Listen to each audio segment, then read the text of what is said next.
OK, mon nom c'est Jean-Philippe Lebleu. Je suis avec le Comité pour la République du Canada depuis déjà environ 13 années. Je vais donner un compte rendu politique pour ouvrir pour la présentation de Jason Ross par la suite. Jason Ross qui est avec le Comité d'action politique de Lyndon LaRouche aux États-Unis. Je vais faire une présentation sur la conception de l'économie physique. En général, évidemment, on va parler de plusieurs enjeux. Tout d'abord, je pense que c'est un bon moment pour situer la présentation dans le contexte international.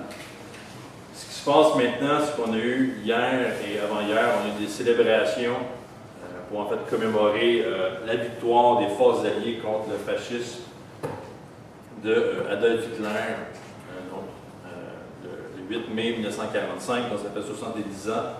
On a des manifestations en Russie, aux États-Unis, ici aussi, même des manifestations auxquelles on a participé, on a pu parler aux gens de la situation. Si on retourne un peu plus en arrière, le 24 avril, c'était la commémoration du centenaire du génocide arménien, auquel on a eu évidemment aussi beaucoup d'interventions au Canada, à Toronto, à Montréal. Et je pense que le point dans tout ça, si on se limite à simplement se rappeler ces événements-là ou simplement reconnaître, comme dans le cas du génocide arménien, qui n'est pas reconnu par tous les pays, un génocide qui a tué environ, on parle de 1,2 million d'Arméniens. Et quand on parle de la Deuxième Guerre mondiale aussi, évidemment, on parle de plusieurs millions de personnes qui ont été tuées dans ces événements-là. Le problème, c'est que si on peut juste s'en rappeler comme ça, c'est pas suffisant. C'est pas suffisant de juste avoir une note de bas de page dans votre encyclopédie ou même dans votre esprit. Et la vraie situation, c'est qu'il faut s'assurer que ces événements-là ne se reproduisent pas. Et je pense que c'est là où le mouvement LaRouche joue un rôle clé. C'est-à-dire que, en fait, il faut regarder non pas simplement les actions des dirigeants, ceux qui dirigent les nations, les gens qui s'occupent d'institutions internationales, mais il faut aussi regarder les actions de la population, à savoir est-ce qu'on a une position pour éviter ce genre de génocide, ce genre de politique de dépopulation, ou est-ce que c'est pas le contraire, est-ce qu'on ne va pas se rapprocher d'un nouvel événement. Donc je vais commencer avec un sujet que le mouvement LaRouche couvre depuis déjà plusieurs années. Comme vous voyez ici, on est dans une campagne pour éviter un danger de guerre nucléaire entre les États-Unis et la Russie. Il existe beaucoup de prétextes pour faire une guerre nucléaire, notamment la situation en Ukraine, dont je vais parler un peu plus. M. LaRouche parle en fait de ce danger-là depuis déjà un bout de temps. En 1999, M. LaRouche a produit un documentaire qui s'appelait Tempête sur l'Asie, qui a bien démontré en fait tout le rôle de créer ce qu'on appelle un arc de crise autour de l'ancienne Union soviétique, afin de vraiment empêcher les Russes de créer en fait un contrepartie politique dans la situation internationale et de vraiment détruire la Russie une fois pour toutes à travers une énorme politique de déstabilisation. Et plus récemment, avec les politiques de l'OTAN, où on a poursuivi le financement du terrorisme sous différentes terroristes islamistes ou néo-nazis, comme on va voir sur l'Ukraine, mais aussi la création de systèmes de défense antimissiles en Europe. Les Russes, dès 2012, ont lancé des avertissements en disant « vous ne pouvez pas faire ça, pensez qu'on va juste fermer les yeux ou accepter que vous mettiez des missiles près de la frontière russe ». Donc, depuis ce moment-là, la tension nucléaire est à son max. Et vous avez un article qui a été publié dans le New York Times de quelques semaines, le 19 avril, écrit par deux généraux, le général américain James Cartwright et en collaboration avec le major général retraité russe Vladimir Dvorkin. Donc ces deux généraux-là, je vais donner juste le détail, mais James Cartwright, c'est l'ancien commandant du US Strategic Command et ancien vice-président du comité des chefs d'état-major interarmés. Et Vladimir Dvorkin, c'est l'ancien négociateur des traités de désarmement et hauts responsables de la défense. Donc en fait, l'argument est assez simple, c'est qu'on est encore dans une situation où on a des vieilles politiques de la guerre froide, mais plus que ça, on a deux dirigeants, c'est Vladimir Poutine et Barack Obama, qui ont, surtout à cause de Barack Obama et de sa politique, ont décidé de se tourner le dos. Et le problème, c'est que si on avait une simple erreur technique du point de vue militaire, donc imaginez les États-Unis qui font un test de missile ou l'OTAN fait un test de missile près de la frontière russe, les Russes interprètent mal l'exercice ou pensent à une attaque potentielle, les Russes lancent leur missile et c'est la fin de l'espèce humaine. Donc, c'est la politique qu'on appelle lancement sur alerte. Donc, et c'est en fait un danger qui avait été amené plus récemment, au mois de janvier, en fait, janvier 2015, par Ted Postal, qui lui expliquait qu'en 1995, on avait eu ce type de potentiel danger où la Norvège avait fait un test de missile à haute altitude. Et les Russes auraient pu comprendre ça comme étant une potentielle attaque, une potentielle tentative de aveugler les systèmes de radar et de défense de la Russie.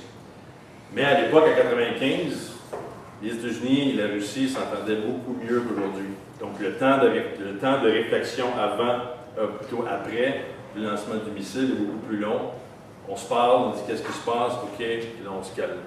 Mais aujourd'hui, selon ces deux généraux-là, la situation diplomatique est tellement mauvaise que le temps de réaction est trop court.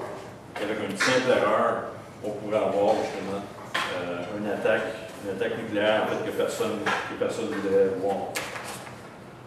Évidemment, une des raisons pour lesquelles les Russes sont très nerveux à cause des États-Unis et de l'OTAN, ça concerne la situation en Ukraine. Vous avez, depuis le fameux Euromaidan, le coup d'État en Ukraine, vous avez des factions ultra-libérales, du point de vue économique, et vous avez de plus en plus présent dans l'armée ukrainienne, parce que les Ukrainiens, beaucoup de gens d'Ukraine, en fait, pourraient participer à l'armée, se sauvent, quittent le pays, et on se retrouve avec des milices en fait d'extrême droite, avec le parti Svoboda et le parti secteur droit, qui en fait deviennent les seules troupes vraiment dévouées à l'Ukraine, en fait dévouées au fascisme du passé ukrainien, avec des personnages comme Stepan Bandera. Là, vous voyez ces manifestations. Stepan Bandera est un ancien en fait, collaborateur nazi ukrainien qui avait aidé à commettre on parle de plusieurs dizaines de milliers d'Ukrainiens qui avaient été massacrés à l'époque, dans le contexte où justement l'ennemi était les Juifs et les Moscovites, donc les gens de Russie. Donc, aujourd'hui, il n'y a plus vraiment de doute, et heureusement, plusieurs médias, plusieurs gouvernements, dont la Pologne, commencent à reconnaître que oui, on a affaire à des groupes néo-nazis dans le gouvernement ukrainien. Et le problème, c'est que plus récemment, les États-Unis et le Canada ont décidé d'envoyer des troupes là-bas pour enseigner, pour former des soldats en partie néo-nazis pour combattre justement la Russie. Ça va un petit peu plus loin que ça. Certains d'entre vous se rappellent peut-être Mme Victoria Nuland. Je pense que c'est important d'expliquer son rôle pour comprendre le rôle des États-Unis et en fait la faction néoconservatrice qui est toujours vivante à travers Barack Obama. Mme Victoria Nuland, qui est l'assistante principale de John Kerry maintenant, secrétaire d'État, et qui avait été, il y avait un fameux scandale récemment où une de ses conversations téléphoniques avait été interceptée avec l'ambassadeur américain en Ukraine, et dans laquelle elle avait élaboré sur son plan justement de créer le nouveau gouvernement ukrainien avec un mélange, comme je disais, de gens, des ultralibéraux prêts à imposer à l'Ukraine les demandes du FMI, de la Banque centrale européenne, donc de couper dans l'ordre, d'avoir une politique d'austérité propice ou toujours associé avec les conditionnalités du Fonds monétaire international, donc d'évaluation de la monnaie, coupure dans les pensions, prix d'énergie qui monte, etc. C'est important de comprendre que Mme Victoria Nuland était l'une des assistantes principales au niveau de la politique étrangère de Dick Cheney. Qui était si vous pensiez que George Bush Jr. était mauvais, Dick Cheney, dans une autre vie, était un cannibale, je ne sais pas, mais c'était vraiment le personnage malfaisant de l'administration Bush Jr. pendant 2 termes. Donc, madame était l'assistante principale de Dick Cheney. Son mari, le mari de Victoria Nuland, est un nommé Robert Kagan. Robert Kagan, qui était un des architectes de la politique intitulée Projet pour un nouveau siècle américain, en 1998, environ 1998, et qui est en fait la politique des néoconservateurs qui visait à créer un conflit pour un événement quelconque permettant justement une hégémonie américaine militaire. Donc on se rappelle le 11 septembre. Tout de suite après ça, on a eu une tentative d'invasion de la planète au complet. Et Mme Nuland, le lendemain des attentats du 11 septembre, elle était ambassadrice, conseillère d'ambassadeur à l'OTAN. Et elle a dit aux gens de l'OTAN, vous devez poursuivre, vous devez vous conformer à l'article 5 de la Convention de l'OTAN qui dit que tout membre de l'OTAN doit en fait, se joindre aux États-Unis parce qu'il y a eu une attaque et donc vous n'avez pas le choix de vous joindre à nous. Donc, heureusement, ce qui s'est passé, on a eu je pense que c'était l'Espagne. On avait eu les États-Unis, l'Angleterre et l'Espagne qui essaient de mener la guerre et tout le monde riait d'eux un peu au début. Mais c'est pour donner l'idée que cette femme-là, c'est pas juste une bureaucrate quelconque, c'est vraiment une idéologue néoconservatrice qui est encore dans l'administration actuelle. Et son rôle, c'est vraiment le conflit. Son rôle, c'est on fait une guerre, on tente justement d'imposer, non pas juste une hégémonie américaine, mais d'imposer en fait un régime où le développement est impossible. Mais là, on parle de ressusciter des néo-nazis. Donc, pour ceux qui se rappellent la fameuse expression plus jamais ou never again, qu'est-ce que la population va faire contre ça? C'est là en fait la question.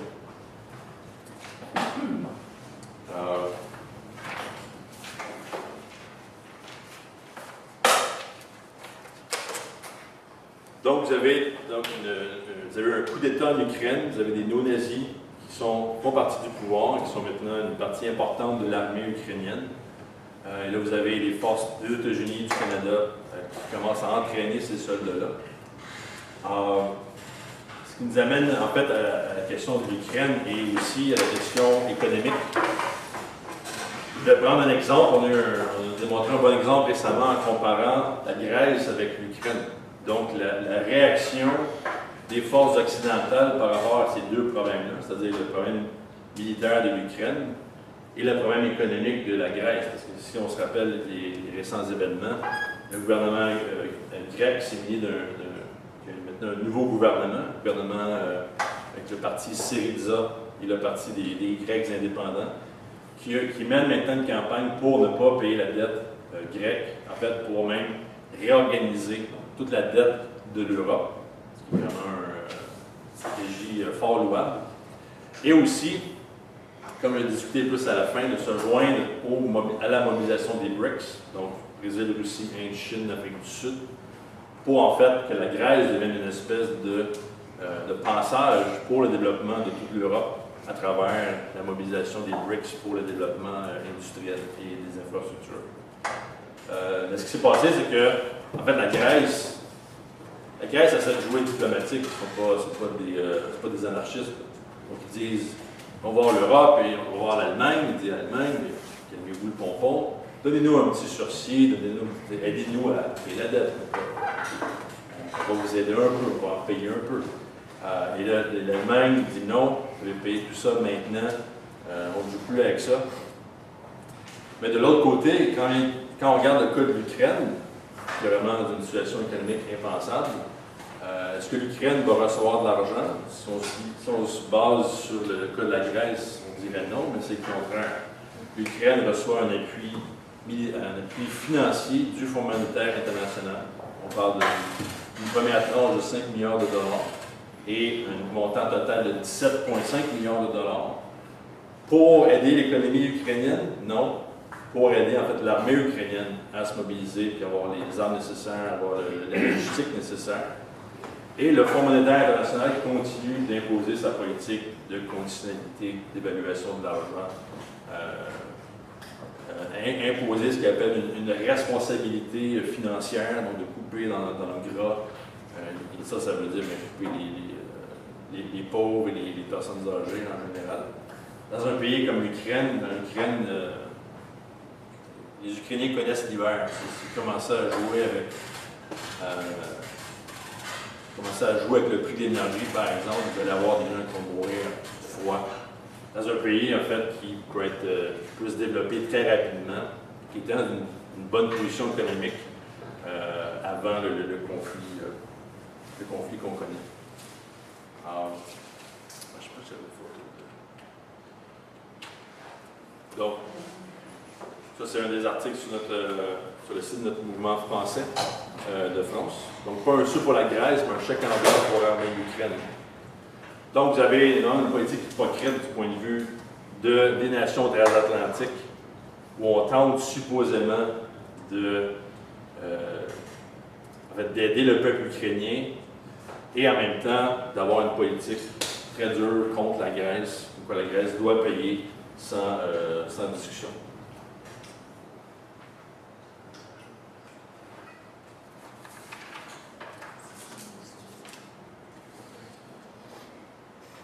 Toujours sur le cas de l'Ukraine, ce qui s'est passé récemment et qui nous ramène au point de départ sur la question de génocide et de dépopulation, c'est qu'on a eu, en fait, les forces néo-nazies dans le gouvernement ukrainien sont en train, en fait, de tenter de réécrire l'histoire. La manière dont ils font ça, c'est que, par exemple, le 9 avril cette année, ils ont passé une loi, ou plutôt où en fait, on a passé le mémo, comme quoi on allait réécrire l'histoire et en fait associer le communisme de la Russie, de l'Union soviétique, avec le nazisme. Comme quoi, en fait, l'invasion nazie d'Ukraine, ça ne s'est pas vraiment passé, c'était surtout les soviétiques qui nous ont envoyé. C'est eux qui étaient le vrai problème. Et qu'aujourd'hui, tout symbole pro-soviétique est tout à fait interdit. Donc là, les gens ont déjà entendu le terme de révisionnisme. C'est ça. On essaie de cacher un fait historique d'une ampleur comme l'invasion des nazis en Ukraine. Là, vous avez un énorme problème. Et qu'en fait, la direction du gouvernement ukrainien se tourne vers un conflit avec la Russie, coûte que coûte. Et une de nos collaboratrices en Ukraine, une dénommée Nathalie Vitrenko, ancienne députée ukrainienne, qui, en fait, même avant la création de l'Euromaïdan, du coup d'État ukrainien, était très vocale, dénonçait beaucoup les factions néo-nazies, les politiques du FMI en Ukraine, et a même été plus récemment en Europe témoigner sur la montée du nazisme en Ukraine, ce qui a fait capoter plus d'un. Elle était sous le gouvernement italien, elle était au Parlement européen pour alerter les gens là-dessus, comme quoi l'Europe est en train d'appuyer des néo-nazis. Quand vous êtes allemand ou français ou italien, vous devriez allumer comme quoi il y a quelque chose de très dangereux dans tout ça, basé là, sur justement l'expérience de la Deuxième Guerre mondiale. Donc, Mme Vitrenko, qui maintenant, en fait, est dans une situation comme d'autres politiciens, dans une situation de vie ou de mort. Parce que Mme Vitrenko a été récemment attaquée comme étant un agent russe qui reçoit de l'argent du gouvernement russe pour faire de la propagande contre le gouvernement. Et là, le gouvernement ukrainien commence à créer ces espèces de termes très généraux, ennemis de la nation. Vous êtes un ennemi de la nation si vous faites des propagandes pro-russes, des choses comme ça. Et on a eu récemment, plusieurs personnes se rappellent, récemment dans les médias, on parlait d'un assassinat politique en Russie. Malheureusement, j'ai oublié le nom de la personne, ça fait peut-être un mois et demi de ça, où un supposé opposant de Vladimir Poutine avait été assassiné récemment en Russie. Tous les médias, tout de suite, c'est Poutine qui a organisé ça, pas besoin de preuves, pas besoin d'enquête, on sait que c'est Poutine. Mais pendant ce temps-là, il y a en fait plusieurs assassinats qui sont en train de se produire en Ukraine même, et personne ne parle de ça. Des assassinats d'un journaliste et d'un politicien. Plusieurs morts aussi, des morts douteuses. Est-ce que c'est un suicide? Est-ce que c'est un mal de foi qui a tué la personne? Donc, situation assez... une politique de loi martiale en Ukraine qui s'impose graduellement et en fait, qui est ignorée par les médias ou les gouvernements de l'Occident maintenant.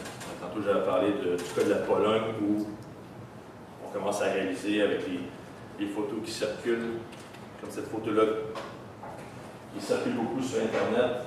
Si vous avez des drapeaux néo-nazis, pas besoin de faire 2 plus 2 égale 4. C'est assez.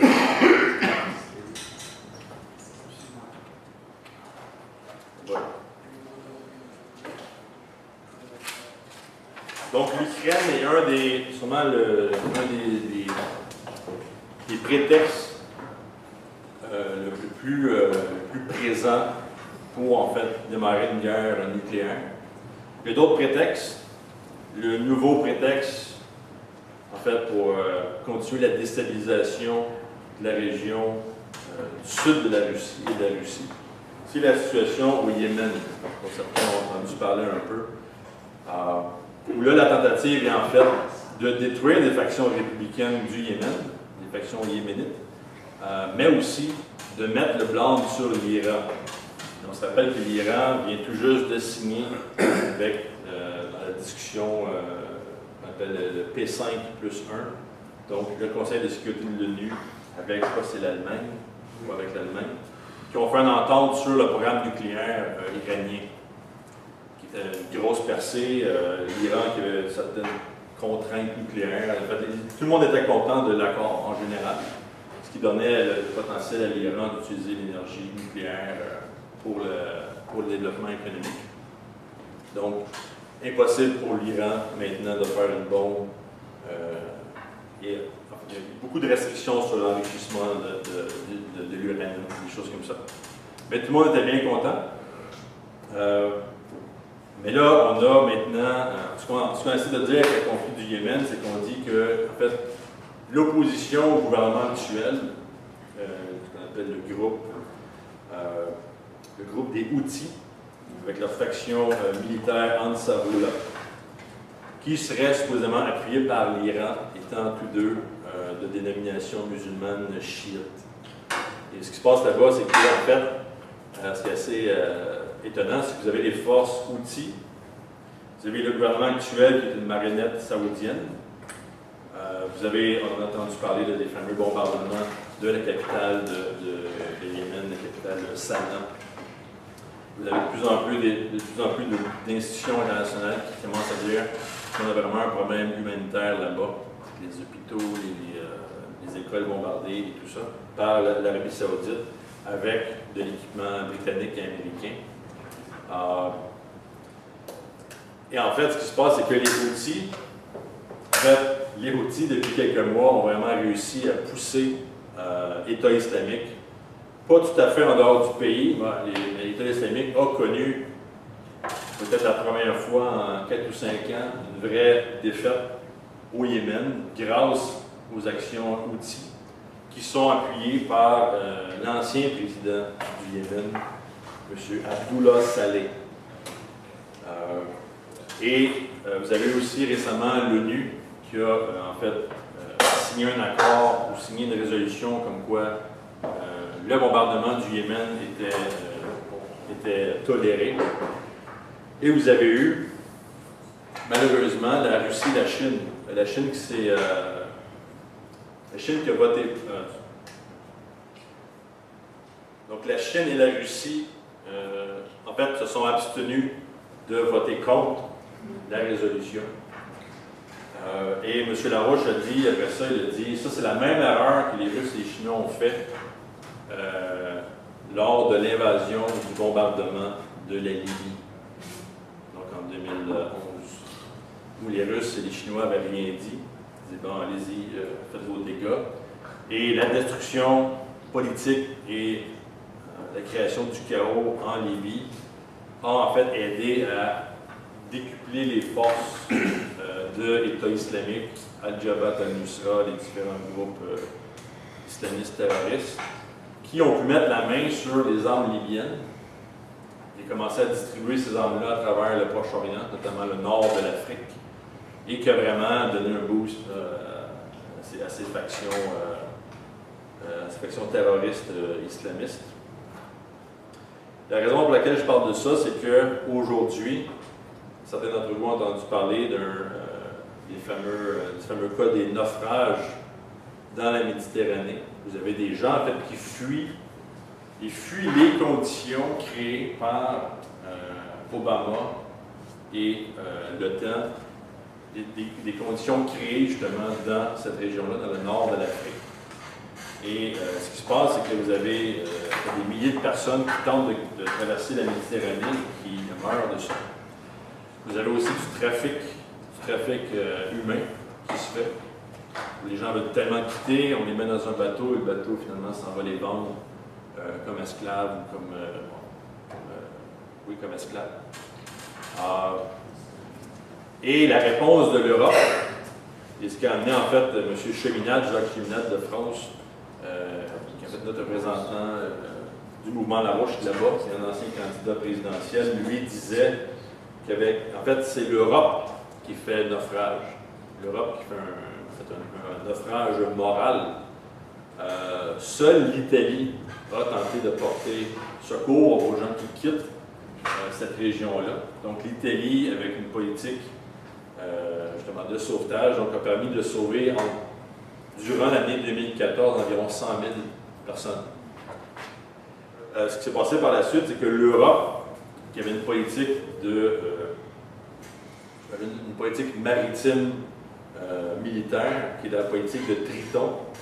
Et ça, la politique de Triton, ça dit, ben, les bateaux européens se tiennent près de la frontière de l'Europe, et on essaie de regarder le moins possible ce qui se passe près de la frontière là-bas. Donc, on essaie de simplement ne plus regarder le problème, d'où la raison pour laquelle Cheminade parle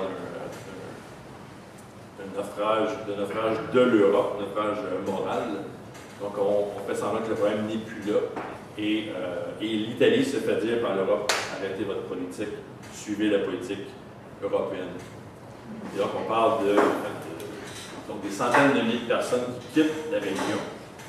Et c'est évident que la solution à ça, c'est pas à l'Europe d'accueillir toute la population de l'Afrique du Nord, évidemment. Donc, une question de développement économique que je vais adresser dans mon autre point. Mais je voudrais juste, avant de donner ce nouveau point-là, juste qu'on pense un peu à ces événements, qu'on parlait du génocide arménien ou de la Deuxième Guerre mondiale. Quand on parle de la Deuxième Guerre mondiale, on parle, par exemple, au niveau des Soviétiques, on parle de entre 20 et 25 millions de personnes décédées en l'espace de quelques années. Le génocide arménien, 1,2 million de personnes.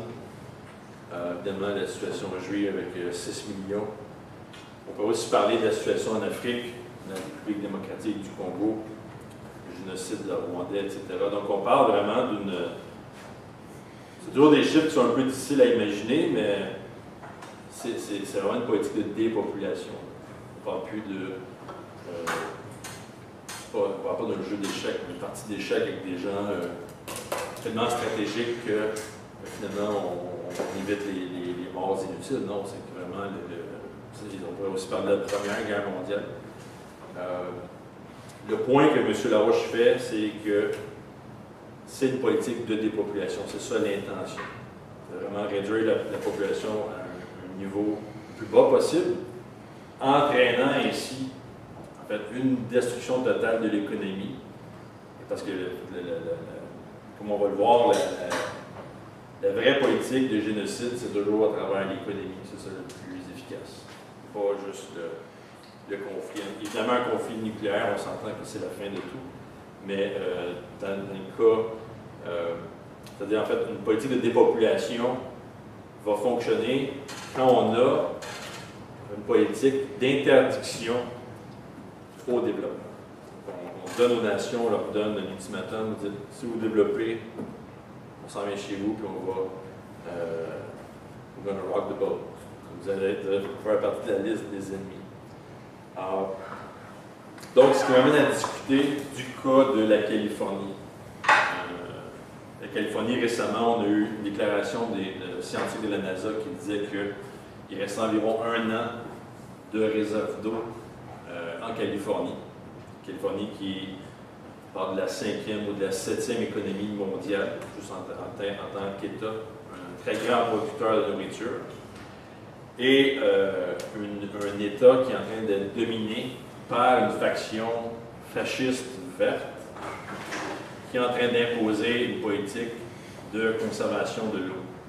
Ça peut sembler anodin, ben oui, il faut conserver l'eau, c'est bien, mais quand il n'y en a plus, tu peux conserver toute l'eau que tu veux, ça ne va jamais résoudre le problème. Et ce qu'on va avoir, c'est un phénomène de désertification, comme le Canada, par exemple, a connu dans les années 20 et dans les années 30, où sans intervention humaine, un endroit comme les prairies canadiennes, plutôt que de nourrir des millions de personnes à travers le monde, serait un simple désert ingérable. Donc, la politique de notre mouvement américain maintenant, en fait, du mouvement, je dirais, à l'échelle internationale, et Jason Ross va parler beaucoup plus de ça tantôt. Mais on est dans une politique où on veut en fait contrôler le climat. Qu'est-ce que ça veut dire? Notre mouvement récemment, on a fait une entrevue avec le scientifique russe nommé Sergei Poulinets. Il a dit, mettons un terme au désert, un contrôle atmosphérique. Parce que quand vous avez plus d'eau dans des régions comme la Californie, notre mouvement, par exemple, a fait la promotion de plusieurs projets de transfert d'eau, en fait, à partir du Canada jusqu'en Californie et le nord du Mexique, le projet Nahuatl. Cependant, c'est un projet de très longue haleine, plusieurs années avant que l'eau arrive. Donc, notre mouvement a fait la promotion, évidemment, de la désalination d'eau. La côte californienne pourrait mettre plusieurs dizaines de centrales de désalination d'eau à l'énergie nucléaire, pour vraiment désaliner des quantités sérieuses d'eau. Aussi les technologies de produire une précipitation atmosphérique, donc les techniques qu'on appelle la d'ionisation atmosphérique, qui sont utilisées de manière quand même assez réussie au Mexique, en Australie, en Israël, surtout ces endroits-là. Et M. Poulinets, en fait, parle de, et c'est j'aime bien toujours amener ce paradoxe-là, parce que M. Poulinets, on avait couvert un peu ses travaux sur, en fait, les prévisions sismiques. Donc, comment prévoir l'arrivée d'un tremblement de terre. Et ces recherches n'étaient pas, en fait, basées sur une étude de la croûte terrestre ou des différentes couches de la croûte terrestre, mais en fait, de ce qui se passait dans les différentes couches de l'atmosphère, dont la ionosphère, et de voir, en fait, qu'il y avait certaines ionisations, certaines émanations de gaz et différents types d'ionisation dans l'atmosphère qui en fait précédaient des tremblements de terre comme celui au Japon et celui en Mexique. Donc le cas de l'interdiction du développement, c'est vraiment ça. C'est-à-dire, c'est pas juste qu'on interdit certaines infrastructures, on interdit certains médicaments, mais on veut interdire en fait la créativité humaine. Vous avez quelqu'un qui dit, comme M. Poulinets, qui dit on peut prévoir les séismes, on peut contrôler l'atmosphère, mais il faut un nouveau type d'économie, il faut un nouveau type de science. Et le mouvement fasciste vert va dire l'être humain ne devrait pas faire ça, on n'aurait jamais dû développer la Californie, c'est une erreur, la Californie, comme dit le gouverneur de la Californie. Vous savez, la Californie, au début, c'était simplement censé éviter 300 à 400 000 personnes, mais on est rendu 38 millions. Il va falloir s'ajuster. On va retourner à 500 000 personnes. C'est une politique de dépopulation. Les mouvements verts sont les plus enthousiastes sur cette idée-là. Pas qu'ils connaissent vraiment. Leur idée, c'est pas de savoir comment le faire, c'est juste de le promouvoir et de promouvoir cette idée justement bestiale de la vie. Et juste pour vous donner un peu un sens, quand on parlait tantôt de ces génocides, si on regarde les récents tremblements de terre, on a eu celui au Népal, où maintenant on parle d'environ 6 000 morts, jusqu'à maintenant. On a eu celui du Japon en 2011, où 20 000 personnes ont péri à cause du tsunami, pas à cause de l'énergie nucléaire, le tsunami. Et en Haïti, en 2010, qui était le tremblement de terre le plus dévastateur, donc on parle entre 250 000 300 000 personnes mortes en l'espace de quelques heures. Donc vous voyez que si vous voulez, en fait, les tremblements de terre, c'est un problème dont il vaut la peine de s'occuper. Parce que c'est très mortel. Et si en plus on peut les éviter, bien, pourquoi ne pas les éviter et permettre en même temps à l'économie en soi de faire un bond qualitatif. Évidemment, là, on parle d'une économie basée sur le développement spatial, le développement des satellites, amener l'être humain plus loin justement dans sa compréhension, non simplement des phénomènes terrestres, mais des phénomènes solaires et galactiques. Donc, comme ça, on va en parler tantôt, comme notre mouvement en a parlé beaucoup, la question de l'eau, c'est pas juste de ramasser l'eau qui tombe sur le sol, c'est en fait de connaître les différents cycles, les cycles du Soleil, les cycles de l'orbite de la Terre, les cycles galactiques, le fonctionnement des rayonnements cosmiques sur la Terre, la création des nuages, etc. Donc c'est assez poussé. Donc voilà, ça c'est un document, A New Perspective on the Western Water Crisis, un document très important écrit par un de nos collègues, Benjamin Denniston, sur justement l'approche, je dirais l'approche galactique de l'eau. Donc, je vous donne un peu une idée. Vous voyez que l'eau qui s'évapore de l'océan, en très grande partie, retombe dans l'océan. Donc, le soleil, qui est un phénomène qui crée en fait une désalination naturelle. Donc, avec l'eau qui s'évapore, le sel quitte. Cependant, l'eau retombe dans les océans et très peu s'avance sur les continents. Et une grande partie de cette eau-là, en fait 40% environ, va retomber dans les océans par la suite après une première évaporation. Donc, on a le soleil, on a le rayonnement galactique qui fonctionne dans tout ça.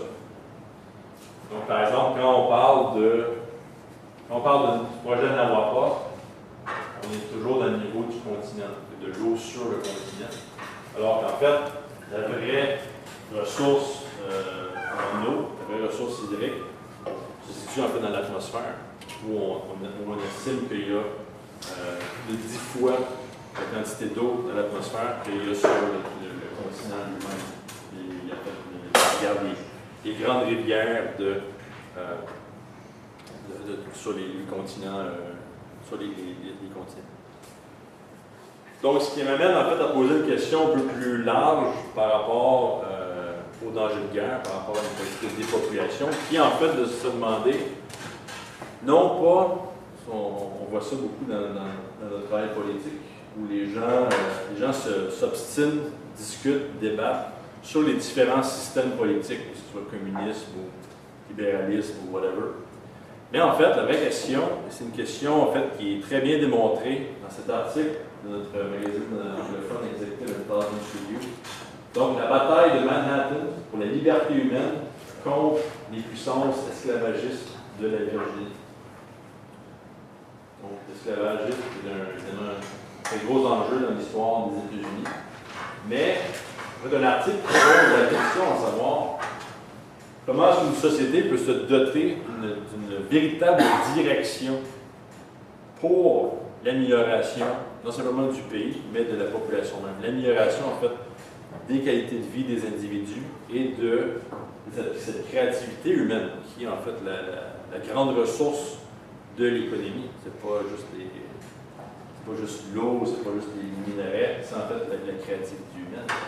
Dans cet article-là, que tout le monde devrait lire, en fait, oui, il est question d'une bataille d'un groupe, surtout de 4 individus, mené par Alexander Hamilton, qui est l'ancien secrétaire au Trésor, le premier secrétaire au Trésor. Une bataille pour une banque nationale, une bataille pour mettre un terme à l'esclavage, une bataille pour des grands projets de canal dans ce contexte-là, au début du 19e siècle. Et la question demeure, parce que vous avez un débat, par exemple, sur l'esclavage, vous avez un débat sur est-ce qu'on devrait apprendre aux personnes noires, est-ce qu'on devrait les interdire, est-ce qu'ils sont vraiment des citoyens, parce que quand on regarde la Constitution, c'est la Constitution où les esclaves étaient considérés comme étant le 3/5e d'un citoyen.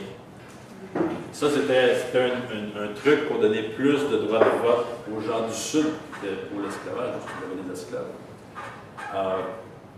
Et en fait, justement, le groupe de 4 discute, pourquoi 3/5e, pourquoi pas des individus au complet? Parce que vous êtes un 3/5e de l'individu, mais en même temps, vous êtes une propriété d'un autre individu, ce qui ne fait pas vraiment de sens.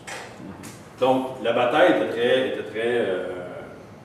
très dure des deux côtés. Donc, on voulait mettre un terme à cet esclavage-là, qui fait que, oui, la date exacte, mais je pense qu'on parle des années 1840, où en fait l'esclavage, déjà à ce moment-là, avait été. Ah non, même avant ça, mais j'ai oublié la date exacte.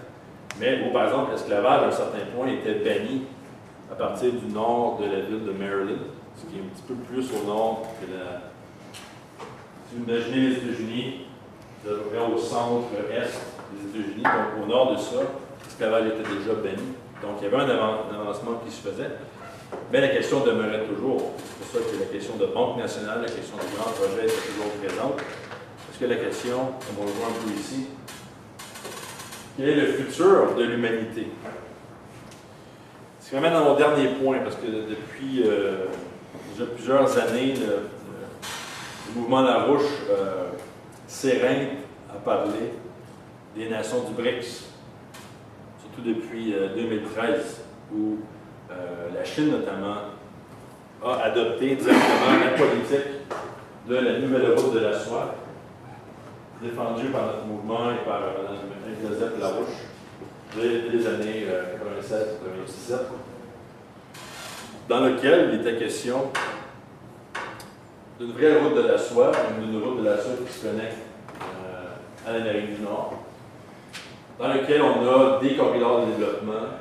Donc, c'est pas juste un train, c'est pas juste une espèce de libre-échange, c'est une question de production industrielle, production culturelle et d'échange, justement, entre un paquet de, je ne sais pas combien il y a de cultures différentes là-dedans, mais le but, c'est de recréer cette route de la soie qui, en fait, devient le fondement du développement de l'espèce humaine. Évidemment, la route de la soie, c'est pas juste une question de l'Eurasie, c'est une question du monde. Et c'est maintenant la politique, quand on regarde la politique de la Chine, donc ça c'est une carte qui a été mise ensemble par le Wall Street Journal, différentes sources, le département de défense, Gazprom, les Nations Unies, etc., pour démontrer en fait une route de la soie aussi maritime. Vous voyez que la Grèce, en fait, devient un port très important de cette route de la soie-là, avec différentes connexions, gaz naturel, pétrole, chemin de fer, etc., etc. Donc, c'est dès 2013 où la Chine a adopté cette politique de la nouvelle route de la soie, et la politique gagnant-gagnant défendue toujours par le mouvement Larouche, et comme on dit, la nouvelle route de la soie devient le pont terrestre mondial. Et le problème aujourd'hui, c'est qu'on a des gens, une population qui a vraiment été brainwashée, lessivée du cerveau, comme on dit en français, sur la question de, je dirais, du bon versus le mauvais en termes politiques, ou en termes, si on veut, d'intention politique. Pour beaucoup de gens, c'est simplement impossible de penser qu'une nation pourrait vouloir le développement d'une nation autre que la sienne. Comme quoi, il y a toujours cette idée de manipulation, de déception, de mensonge. Comme quoi, c'est toujours cette espèce d'idée qu'on fait quelque chose pour soi-même en premier et pour les autres par la suite. En fait, c'est tout à fait faux. Et quand on regarde l'histoire, quand on regarde, on regarde la fin de la guerre de 30 ans en Europe, c'est en fait une guerre de plus de 100 ans, avec le fameux traité de Westphalie, mais on se rend compte que les minorités de dirigeants ont réussi, à travers plusieurs années, à imposer une nouvelle logique, la logique du bénéfice de l'autre. Donc, imaginez, vous vous tapez sur la tête pendant 150 ans, il y a quelqu'un qui peut vous dire que votre intérêt maintenant se situe chez celui sur lequel vous avez tapé pendant 100 ans. Donc, c'est une révolution. Mais en même temps, la créativité humaine permet de comprendre que c'est ça vraiment la vraie politique de développement. On ne se développe jamais simplement parce qu'on a un ennemi. Si votre ennemi, c'est une autre nation, vous faites erreur. Si votre ennemi, c'est la pauvreté, là, on est en business. Si vous voulez réduire, et c'est là où l'Inde, monsieur le Premier ministre Modi, qui est là avec M. Harper, M. Modi était présent début avril, je pense, qui était au Canada. La mi-avril, oui. Avant, il était allé en France et en Allemagne pour discuter de développement, discuter surtout de développement nucléaire. Le Canada qui a échangé de ça déjà plusieurs années les technologies canadiennes en Inde. Donc, les Indiens ont la technologie Candu, cependant, l'Inde a besoin de ressources naturelles, a besoin d'uranium et aussi a besoin potentiellement du dernier réacteur canadien, qui est le réacteur Candu 3+, le troisième modèle plus, c'est en fait la différence, c'est la capacité. On a une capacité de 1200 MW plutôt que l'ancien modèle de 700 MW. Évidemment, l'Inde, avec 1,2 milliard de personnes. En fait, l'Inde, ce qu'elle a fait, elle est allée voir la France, l'Allemagne et le Canada, elle a cogné à la porte, elle a dit on a besoin de 100, 200 centrales nucléaires pour hier. Qu'est-ce que vous pouvez faire pour nous aider? Et M. Harper, dont la contribution à l'espèce humaine est de savoir bien se peigner, se trouve dans une situation où il est forcé en fait à faire quelque chose de bien, qui est en fait de relancer le secteur du nucléaire canadien, qui peut jouer un rôle, par exemple, très clé dans, par exemple, la technologie de désalination d'eau. Il pourrait non seulement résoudre le problème de la Californie, mais aussi résoudre le problème du nord de l'Afrique, dont on a parlé. Donc, le nord de l'Afrique a beaucoup de réserves souterraines d'eau.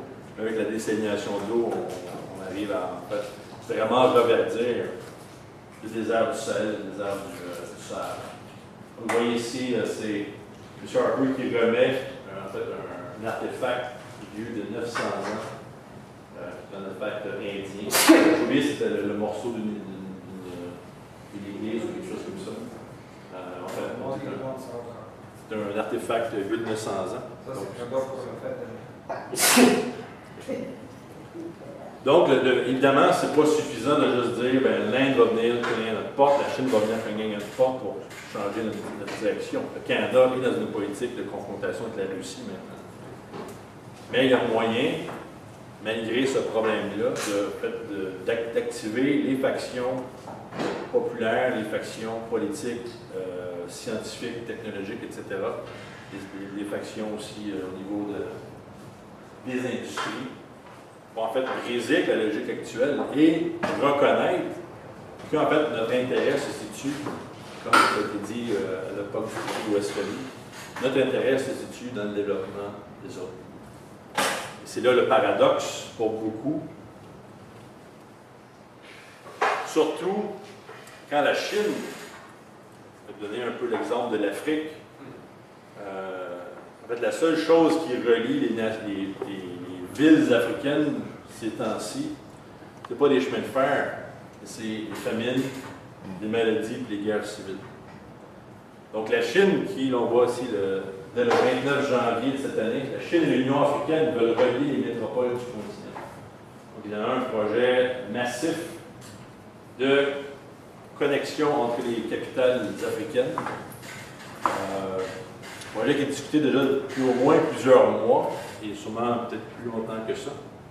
Mais la question demeure, pourquoi est-ce que la Chine voudrait développer les chemins de fer de l'Afrique? Et là, ce qu'on voit ici, on voit les chemins de fer actuels en Afrique, et ce que la carte ne dit pas, c'est qu'en fait, ces chemins-là sont en général incompatibles les uns avec les autres. C'est un cadeau du colonialisme européen. Donc la Chine, qui semble avoir compris le point très important que l'économie, ce n'est pas une question juste de ressources. Par exemple, beaucoup de gens du continent africain vont nous dire qu'au sud du Congo, vont dire que les ressources naturelles, en fait, c'est un cadeau empoisonné. Parce que tout le monde vient les détruire pour les ressources. Mais le point, c'est que si vous amenez des technologies, si vous promeuvez, faites la promotion du développement de la créativité humaine, donc les technologies, les sciences, etc., d'où la nécessité de construire ce chemin de fer-là pour vraiment avoir un vrai réseau africain qui se développe. Le chemin de fer, c'est pas juste pour les touristes. C'est pour relier en fait, le peuple africain, avoir vraiment une union dans le continent pour le développement économique, pour le développement de la population. Donc, quand la Chine parle de faire ce genre de projet-là, on se pose la question tout de suite à savoir, on doute qu'il y a quand même une intention qui est tout à fait différente de la politique européenne, qu'on a vu en fait dans les dernières centaines d'années.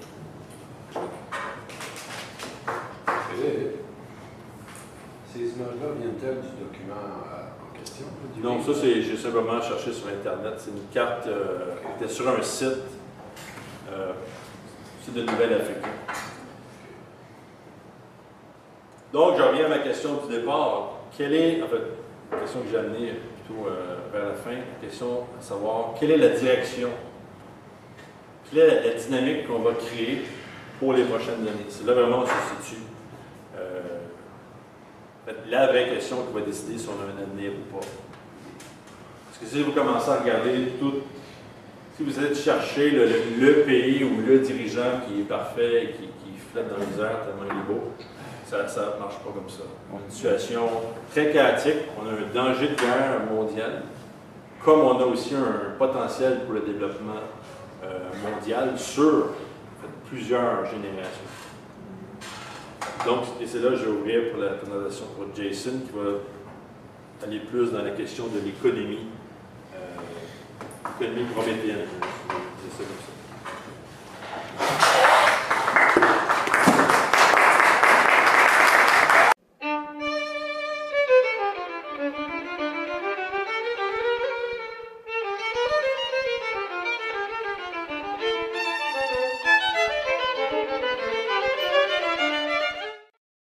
OK, mon nom c'est Jean-Philippe Lebleu.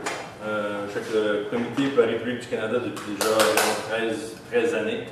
J'ai donné un compte rendu politique pour ouvrir pour la présentation de Jason Ross par la suite. Jason Ross qui est avec le Comité d'action politique de Lyndon LaRouche aux États-Unis pour faire une présentation sur la conception de l'économie physique. En général, évidemment, on va parler de plusieurs enjeux. Et tout d'abord, je pense que c'est un bon moment pour situer la présentation dans le contexte international. Ce qui se passe maintenant, c'est qu'on a eu hier et avant-hier, on a eu des célébrations pour en fait commémorer la victoire des forces alliées contre le fascisme de Adolf Hitler, le 8 mai 1945, donc ça fait 70 ans. On a des manifestations en Russie, aux États-Unis, ici aussi, même durant des manifestations auxquelles on a participé, on a pu parler aux gens de la situation.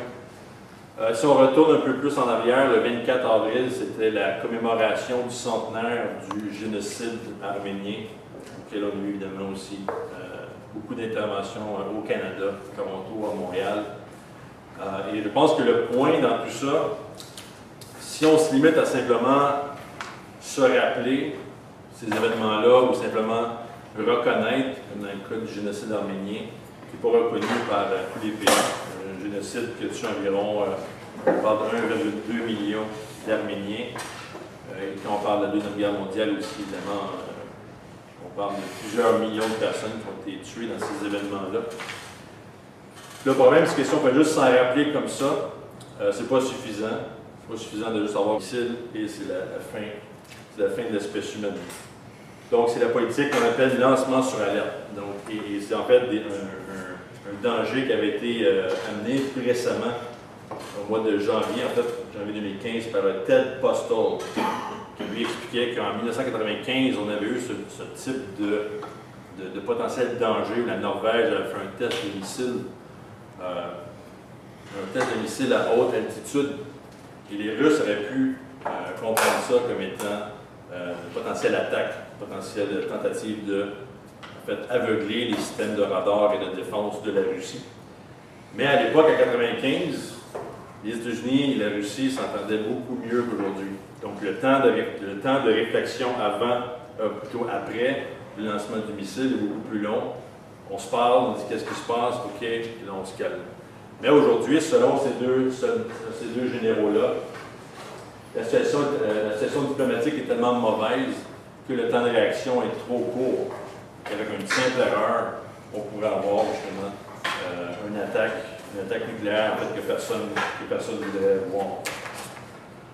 Évidemment, une des raisons pour lesquelles les Russes sont très nerveux à cause des États-Unis et de l'OTAN, ça concerne la situation en Ukraine. Vous avez, depuis le fameux Euromaïdan, le coup d'État en Ukraine, vous avez des factions ultra-libérales, du point de vue économique, et vous avez de plus en plus présents dans l'armée ukrainienne, parce que les Ukrainiens, beaucoup de gens d'Ukraine, en fait, pourraient participer à l'armée, se sauvent, quittent le pays, et on se retrouve avec des milices, en fait, de l'extrême droite, avec le parti Svoboda et le parti secteur droit, qui, en fait, sont des terroristes islamistes ou néo-nazis, comme on va voir sur l'Ukraine, mais aussi la création de systèmes de défense antimissiles en Europe. Les Russes, dès 2012, ont lancé des avertissements en disant « vous ne pouvez pas faire ça, pensez qu'on va juste fermer les yeux ou accepter que vous mettiez des missiles près de la frontière russe ». Donc, depuis ce moment-là, la tension nucléaire est à son max. Et vous avez un article qui a été publié dans le New York Times de quelques semaines, le 19 avril, écrit par deux généraux, le général américain James Cartwright et en collaboration avec le major général retraité russe Vladimir Dvorkin. Donc ces deux généraux-là, je vous donne le détail, mais James Cartwright, c'est l'ancien commandant du US Strategic Command et ancien vice-président du comité des chefs d'état-major interarmés. Et Vladimir Dvorkin, c'est l'ancien négociateur des traités de désarmement et haut responsable de la défense. Donc en fait, leur argument est assez simple, c'est qu'on est encore dans une situation où on a des vieilles politiques de la guerre froide, mais plus que ça, on a deux dirigeants, c'est Vladimir Poutine et Barack Obama, qui surtout à cause de Barack Obama et de sa politique, ont décidé de se tourner le dos. Et le problème, c'est que si on avait une simple erreur technique du point de vue militaire, donc imaginez les États-Unis qui font un test de missile ou l'OTAN fait un test de missile près de la frontière russe, les Russes interprètent mal l'exercice ou pensent à une attaque potentielle, les Russes deviennent les seules troupes vraiment dévouées à l'Ukraine, dévouées au fascisme du passé ukrainien, avec des personnages comme Stepan Bandera. Là, vous voyez, c'est une manifestation. Stepan Bandera est un ancien collaborateur nazi ukrainien qui avait aidé à commettre on parle de plusieurs dizaines de milliers d'Ukrainiens qui avaient été massacrés à l'époque, dans le contexte où justement l'ennemi était les Juifs et les Moscovites, donc les gens de Russie. Donc, aujourd'hui, il n'y a plus vraiment de doute, et heureusement, plusieurs médias, plusieurs gouvernements, dont la Pologne, commencent à reconnaître que oui, on a affaire à des groupes néo-nazis dans le gouvernement ukrainien. Et le problème, c'est que plus récemment, les États-Unis et le Canada ont décidé d'envoyer des troupes là-bas pour enseigner, pour former les soldats, en partie néo-nazis, pour combattre justement la Russie. Ça va un petit peu plus loin que ça. Certains d'entre vous se rappellent peut-être Mme Victoria Nuland. Je pense que c'est important d'expliquer son rôle pour comprendre le rôle des États-Unis et en fait la faction néoconservatrice qui est toujours vivante à travers Barack Obama. Mme Victoria Nuland, qui est l'assistante principale de John Kerry maintenant, secrétaire d'État, et qui avait été, il y a eu un fameux scandale récemment où une de ses conversations téléphoniques avait été interceptée avec l'ambassadeur américain en Ukraine, et dans laquelle elle a élaboré sur son plan justement de créer le nouveau gouvernement ukrainien. Une note de bas de page dans votre encyclopédie ou même dans votre esprit. Et la vraie situation, c'est qu'il faut s'assurer que ces événements-là ne se reproduisent pas. Et je pense que c'est là où le mouvement La Rouge joue un rôle clé. C'est-à-dire que, en fait, il faut regarder non pas simplement les actions des dirigeants, ceux qui dirigent les nations, les gens qui s'occupent d'institutions internationales, mais il faut aussi regarder les actions de la population, à savoir est-ce qu'on a une position pour éviter ce genre de génocide, ce genre de politique de dépopulation, ou est-ce que c'est pas le contraire, est-ce qu'on ne va pas se rapprocher d'un nouvel événement? Donc, je vais commencer avec un sujet que le mouvement La Rouge couvre depuis déjà plusieurs années. Comme vous voyez ici, on est dans une campagne pour éviter un danger de guerre nucléaire entre les États-Unis et la Russie. Il existe beaucoup de prétextes pour faire une guerre nucléaire, notamment la situation en Ukraine, dont je vais parler un peu plus. M. Larouche parle en fait de ce danger-là depuis déjà un bout de temps. En 1999, M. Larouche a produit un documentaire qui s'appelait « Tempête sur l'Asie », qui a bien démontré en fait tout le rôle de créer ce qu'on appelle un arc de crise autour de l'ancienne Union soviétique, afin de vraiment empêcher les Russes de créer en fait un contrepartie politique dans la situation internationale et de vraiment détruire la Russie une fois pour toutes à travers une énorme politique de déstabilisation. Et plus récemment, avec les politiques de l'OTAN, où on a poursuivi le financement du terrorisme sous différentes